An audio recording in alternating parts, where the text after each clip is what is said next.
پہلی کا چاند چڑھا ہی تھا کہ ددو کی خوشیوں کا ٹھکانہ ہی نہ رہا۔ وہ ایک دم سے بہت پرجوش نظر آنے لگے۔ صبح دونوں بچے اسکول گئے ہوئے تھے تو ددو ببن کے پاس آئے۔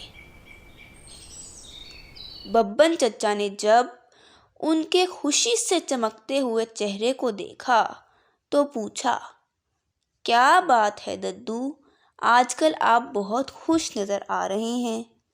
ہاں بھائی ببن، بات ہی ایسی ہے۔ کیا بات ہے، مجھے بھی بتائیں، ببن نے دوبارہ پوچھا۔ بات دراصل یہ ہے کہ اس مہینے کی 10 تاریخ کو ہمارے چھوٹو اور ڈھولو دنیا میں تشریف لائے تھے۔ اہاں، واہ بھائی، بہت مبارک ہو آپ کو۔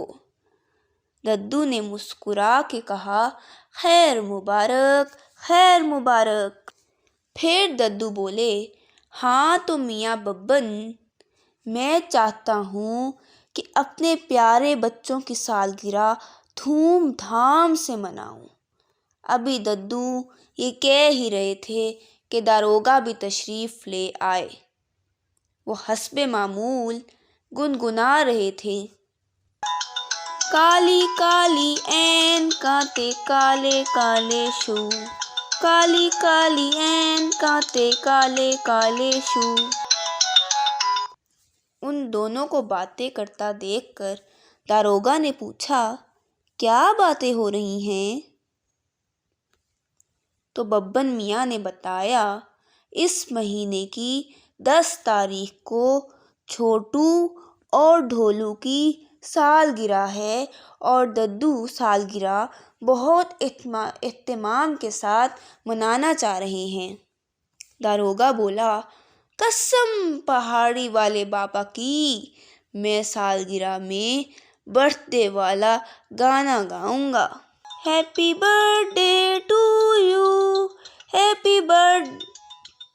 ببن نے داروغہ کی بات کاٹی اور بولا، اچھا اچھا، سالگرہ پہ گانا، ابھی چپ کر کے بیٹھ جاؤ اور سن تو لو ددو کی۔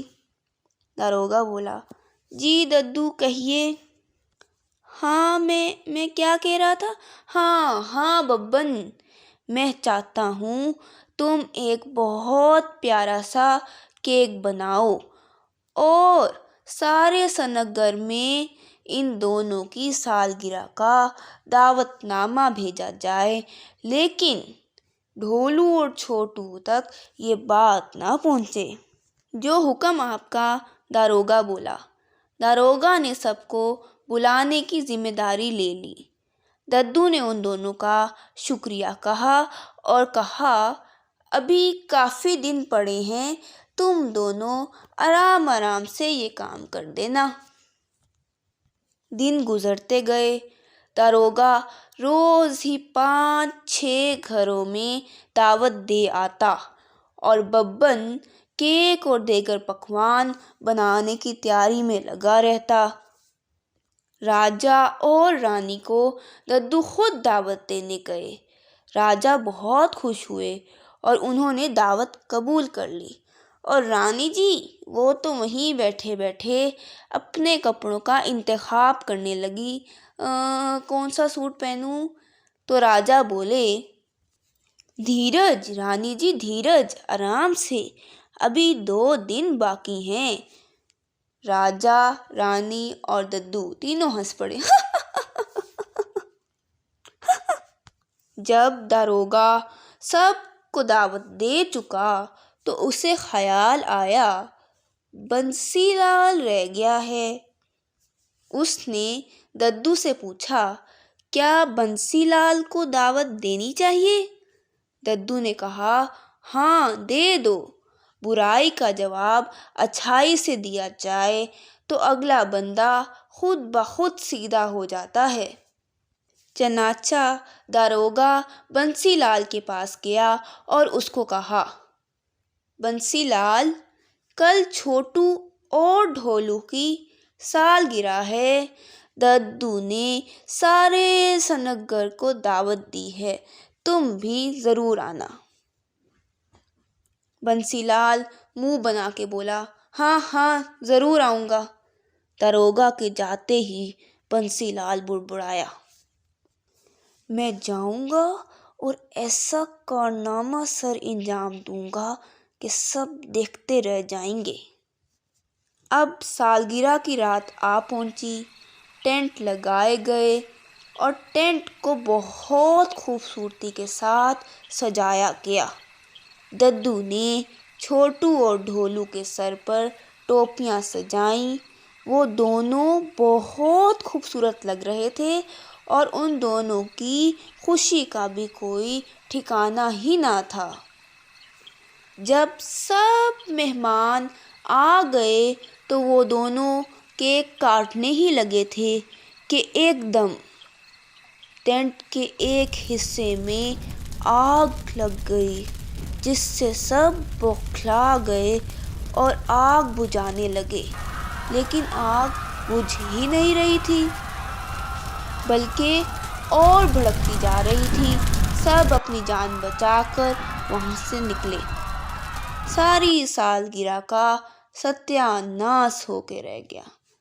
ددو بہت افسردہ ہوئے، لیکن چھوٹو اور ڈھولو نے سب کا شکریہ کیا اور کہا کہ آپ سب کا بہت شکریہ، آپ ہماری خوشی میں شریک ہوئے، آگ لگانے کی وجہ سے پریشان نہ ہوں۔ ہم دونوں آپ کی آمد سے ہی خوش ہو گئے اور ددو آپ کا تو بہت زیادہ شکریہ۔ یہ کہہ کر وہ ددو کے گلے لگ گئے۔ ببن اور داروغہ بھی بہت افسردہ تھے۔ جب سب چلے گئے تو داروغہ نے تفتیش شروع کر دی۔ وہ ٹینٹ کے آس پاس گھوم پھر کے دیکھ رہا تھا کہ اسے ایک مالا پڑی ہوئی نظر آئی۔ اس نے مالا اٹھا کے دیکھا تو تھوڑی دیر بعد ہی پہچان گیا کہ یہ مالا تو بنسی لال کی ہے۔ اس کو شک گزرا، کہیں یہ بنسی لال کا کارنامہ تو نہیں؟ یہ خیال آتے ہی داروغہ جی فوراً اس کے گھر کے باہر گیا۔ وہاں کھڑکی سے آوازیں آ رہی تھیں، واہ بھئی بنسی لال، تم نے کتنا خوبصورت کارنامہ سر انجام دیا ہے، کتنا مزہ آیا ان کی سالگرہ خراب کر کے۔ سارے سنگر والے پریشان ہو گئے تھے، مجھے تو ان سب کو پریشان دیکھ کر بہت سکون ملتا ہے۔ داروغہ نے اس کی ساری باتیں ریکارڈ کر لیں اور مالا بھی سنبھال کے رکھ لی، اور اب وہ صبح ہونے کا انتظار کرنے لگا۔ جیسے ہی صبح ہوئی، داروغہ فوراً راج محل گیا اور ساری کہانی کہہ سنائی۔ بنسی لال کی مالا بھی دکھائی اور ریکارڈنگ بھی سنا دی۔ راجا کو بہت غصہ آیا اور راجا نے اپنے سپاہیوں کو حکم دیا کہ جلد از جلد اس کو گرفتار کر کے لایا جائے۔ سپاہیوں نے دن رات ایک کر دیا، لیکن بنسی لال نہ ملا۔ آخر کار تھک ہار کے بیٹھ گئے، لیکن داروغہ کی جان کو سکون نہ ملا۔ اس نے خود سے وعدہ کیا کہ وہ بنسی لال کو ڈھونڈ کے رہے گا۔ داروغہ نے اپنی کوششیں تیز تر کر دیں۔ آخر 5 دن کے بعد داروغہ نے بنسی لال کے گھر کے بنے خفیہ تہخانے کو ڈھونڈ لیا اور جلد ہی اس نے راجا کے سپاہیوں کو بلا کر ان کی مدد سے بنسی لال کو گرفتار کر لیا۔ بنسی لال نے خوب چوں چراں کی، لیکن اس کو راجا کے سامنے پیش کر دیا گیا۔ جب راجا نے اس سے پوچھا کہ تم نے ٹینٹ میں آگ لگائی تھی تو بنسی لال صاف مکر گیا اور کہا نہیں، میں نے ایسا کچھ نہیں کیا، میں تو دوسرے گاؤں گیا ہوا تھا، کل ہی آیا ہوں۔ تو پھر راجا نے پوچھا تو پھر تم 2 دنوں سے چھپے کیوں ہوئے تھے؟ اس پہ وہ کوئی جواب نہ دے سکا۔ تھوڑی دیر کے بعد داروغہ نے اس کو مالا دکھائی اور پوچھا، اسے پہچانتے ہو؟ کہنے لگا، ہاں ہاں، یہ تو میرا ہار ہے، تمہیں کہاں سے ملا؟ اس کو تو میں ڈھونڈ رہا تھا۔ داروغہ نے ڈرامائی انداز میں کہا، یہ آگ لگنے کے بعد مجھے ٹینٹ کے پاس گرا ہوا ملا تھا، لیکن تم تو اس دن دوسرے گاؤں گئے ہوئے تھے نا؟ بنسی لال کو تو سانپ ہی سونگھ گیا۔ پھر اس کو اس کی آواز سنائی گئی، واہ بھائی بنسی لال، تم نے کتنا خوبصورت کارنامہ سر انجام دیا ہے، کتنا مزہ آیا ان کی سالگرہ خراب کر کے، سارے سنک گڑھ والے پریشان ہو گئے تھے، مجھے تو ان سب کو پریشان دیکھ کے بہت سکون ملتا ہے۔ بنسی لال سن کے ہک بک رہ گیا۔ راجا نے غضبناک ہو کے پوچھا، ہاں بھائی بنسی لال، کیوں کیا تم نے ایسا؟ کیوں تم سارے سنک گڑھ والوں کے دشمن بنے ہوئے ہو؟ بنسی لال بولا، راجا، یہ دونوں ہمیشہ میرے سارے پلانز خراب کر دیتے ہیں، ہر مرتبہ میرے کاموں میں ٹانگ اڑاتے ہیں، اس لیے میں نے بھی ان کی خوشی برداشت نہیں کی اور میں نے ٹینٹ میں تیل چھڑک کے آگ لگانے کا منصوبہ بنایا اور اس پہ عمل بھی کر دیا۔ راجا نے بنسی لال کی خوب سرزنش کی۔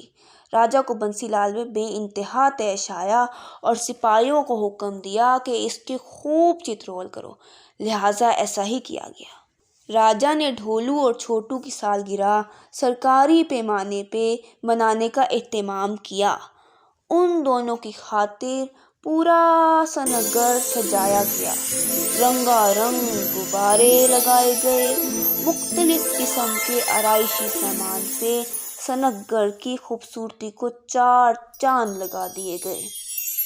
ببن حلوائی نے پہلے سے بھی زیادہ پیارا اور بڑا کیک بنایا اور ان دونوں کی سالگرہ خوب دھوم دھام سے منائی گئی۔ چھوٹو اور ڈھولو دونوں نے مل کر موم بتی بجھائی اور کیک کاٹا، سب نے تالیاں بجائیں اور ان دونوں کے لیے دعائیں دیں۔ داروغہ نے ان کے لیے گانا گایا، happy birth day to you, happy birth day to you, happy birth day Chhotu and اینڈ ڈھولو، جس میں سب نے اپنی اپنی آواز شامل کر دی۔ ددو نے ان دونوں کو بیٹ اور بال دیے۔ ماسٹرنی ان کے لیے کہانیوں کی کتابیں اور رنگین پنسلیں لے کر آئیں۔ راجا اور رانی نے ان دونوں کو خوبصورت سوٹ دیے۔ داروغہ جی نے ان دونوں کو مختلف قسم کے کھلونے دیے اور ببن چچا نے ڈھیر ساری جلیبیاں اور گلاب جامن دیے۔ راجا جی نے خاص طور پہ بنسی لال کو بلوایا اور دکھایا کہ دیکھو، تمہاری سازش سے کچھ نہیں ہوا، بلکہ ان دونوں کی سالگرہ اور بھی زیادہ اچھے طریقے سے منائی گئی ہے، جس کو دیکھ کے بنسی لال نے سر جھکا لیا۔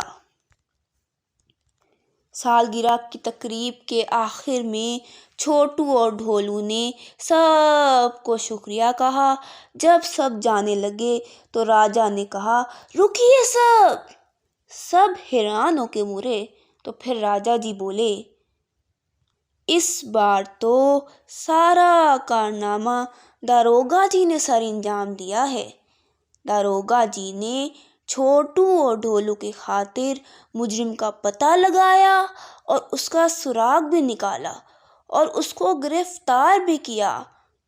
اس کارنامے پر داروغہ جی بھی انعام کے حقدار ہیں۔ چنانچہ راجا جی نے داروغہ کو 100 سونے کے سکے دیے۔ داروغہ بہت خوش ہوا۔ چھوٹو اور ڈھولو نے بھی داروغہ جی زندہ باد، داروغہ جی زندہ باد کے نعرے لگائے۔ داروغہ نے ان کو پیار کیا تو وہ دونوں بھی داروغہ جی کے ساتھ لگ گئے۔